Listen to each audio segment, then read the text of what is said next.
Jesus the Healer by Tim and Jenny Wood, illustrated by Fran Thatcher. One of Jesus' favorite towns was Capernaum, which lay on the northern shore of Lake Galilee. Jesus traveled all around the area of Galilee, meeting people and teaching, but he always came back to Capernaum. It was here that his good friend Simon Peter lived.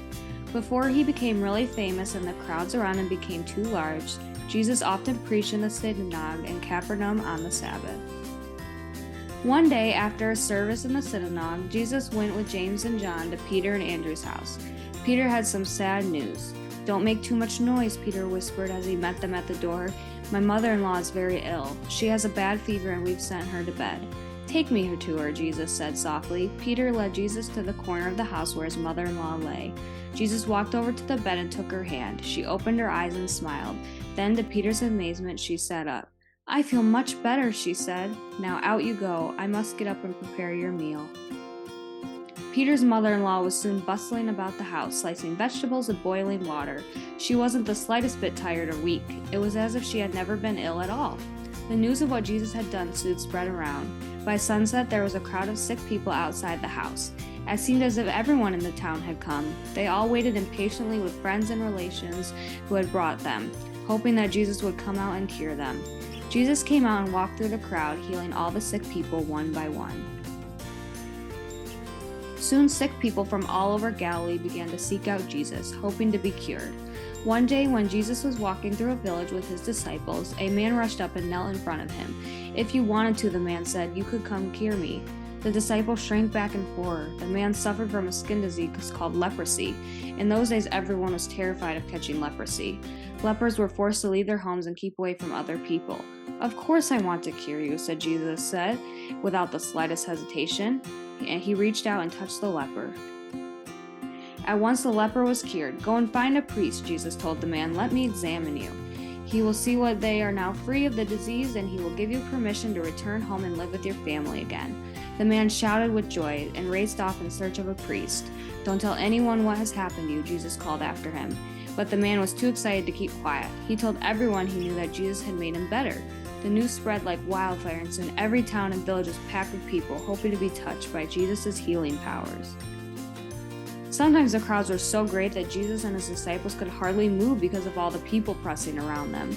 Once, when Jesus was walking through a busy town in Galilee, surrounded by hundreds of people, the crowd suddenly parted. People moved back respectfully when they saw who was coming. It was Jairus, the leader of the town synagogue. "Please help me," begged Jairus, falling to his knees in front of Jesus. "My little girl is dying, but if you put your hands on her, I believe she will live." Jesus took Jairus by the hand and pulled him up. "We will go at once," he said. As they pushed their way through the crowd, Jesus felt someone tug at the hem of his robe.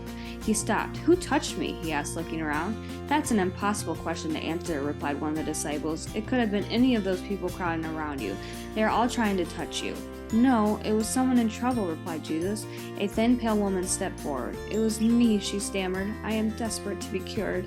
"Tell me what's wrong," said Jesus sympathetically. Meanwhile, Jairus was beside himself with worry. The woman had delayed Jesus from going right away to help his sick daughter. Then Jairus' heart sank when he saw some of his servants running towards him. "Your daughter has just died," they told Jairus. "There's no point in troubling Jesus anymore." Jairus could hardly hold back his tears, but Jesus put his arm around Jairus' shoulders. "Don't be sad," he murmured. "Just trust me." Jesus told everyone except Peter, James, and John to stay behind, and the five of them hurried to Jairus' house. When they reached the house, they found the family in tears. The mourning women were already playing their flutes, tearing their clothes, and weeping loudly, as was the custom. Jesus strode inside the door past the mourners, who told him he had come too late. "Stop all this noise," he ordered. "The girl is not dead. She is only asleep." No one could believe this. Some of the mourners even laughed out loud. But Jesus ignored them and asked Jairus and his wife to lead him to where their daughters lay. Jesus knelt down by the little girl's bed and took her cold little hands in his. "Time to get up, little one," Jesus murmured. To everyone's amazement, the girl jumped out of bed and ran to her parents. They hugged and hugged her, the tears streaming down their faces. "I think she must be hungry," Jesus smiled. "Why not give her something to eat?" Throughout the rest of his life on earth, Jesus carried on healing the sick. He cured people who were lame so they could walk strong and upright again. He helped the blind to see and the dumb to speak. No illness was too severe for the power of God to cure. Jesus also gave his disciples the power to heal people. They carried on with his work after his death, spreading the news of God's power and love. I have been ill for 12 years, explained the woman, with bleeding that won't stop. I spent a small fortune on doctors, but none of them could help me. I thought that if I just touched you, I would be cured, and the moment I did, the bleeding stopped. Jesus smiled kindly. It was your faith in God which cured you, he said. Now go and enjoy your life and be at peace.